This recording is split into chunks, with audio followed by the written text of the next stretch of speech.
ඇත්තෙන්ම රටට බලපෑ ඇති ආපදා තත්ත්වය ගැන මුලින්ම කනගාටු වෙනවා. ඒ වගේ අපි බලමු ඉදිරි දින කිහිපයේ කොයි ආකාරයටද කාලගුණය වෙනස් වෙන්නේ කියන එක සම්බන්ධව. ඇත්තටම මෙහිදී මේ නවීන දත්තත් ඒ වගේම තමා පෙර අත්දැකීම් වසර ගානක අත්දැකීම් ඒවත් එක්ක තමා මේක ඉදිරිපත් කරන්නේ.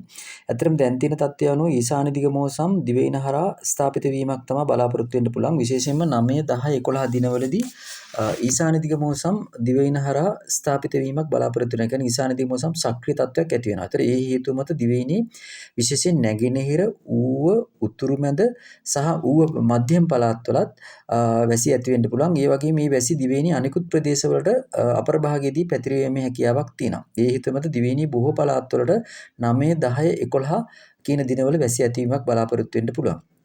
ඒ වගේම තමයි විශේෂයෙන්ම 15 14 15 වගේ දිනවලත් මේ වැසි තත්ත්වයේ වැඩිවීමක් අඩු වැඩි වීමෙන් වශයෙන් බලාපොරොත්තු වෙන්න පුළුවන්. ඒතර මේ වැසිවල විශේෂය තමයි මේක මෝසම් වැසින්ද බොහෝ අවස්ථාවලදී උදේ කාලේ ඇති වෙනවා, දවල් කාලේ වැසි තත්ත්වයේ අඩුවීමක් සහ අය සවස් කාලේ වැසි ඇතිවීමක් තමයි තියෙන්නේ. ඒතර මේ මෝසම් සුළං දිවයිනේ පහත් මට්ටමේ කියන්නේ අපි ගොඩබිම් මට්ටමින් ගමන් කරනකොට සුළං වල වේගයේ වැඩිවීමක් අපේක්ෂා කරනවා. ඒතර ඒත් එක්ක තමයි වැසි තත්ත්වයේ වැඩිවීමක් තියෙන්නේ. කොහොම වුණත් මේක ගමන් වලාකුළු වලින් තමයි වැසි ලැබීම තියෙන්නේ. ඉතින් ඒ ගැන ගොඩාක් සැලකිලිමත් වෙන්න වෙනවා. මොකද දැන් වැසි පවතින පොළොවට ආපදා තත්ත්වයක් ඇති වෙන අවස්ථාවේ පොළොව වතුරෙන් සම්තෘප්තව තියෙන අවස්ථාවේ තමයි මේ වැසි ලැබීම මත ඇත්තටම සැලකිලිමත් වෙන්න ඕන. මොකද මේ ප්‍රදේශවල යම්කිසි නායයන් යම්කිසි ගම් වතුර තත්ත්ව නැවතත් ඇතිවීමේ හැකියාවක් පවතින නිසා මේක ගොඩාක් බය වෙන්නත් අවශ්‍ය නැහැ.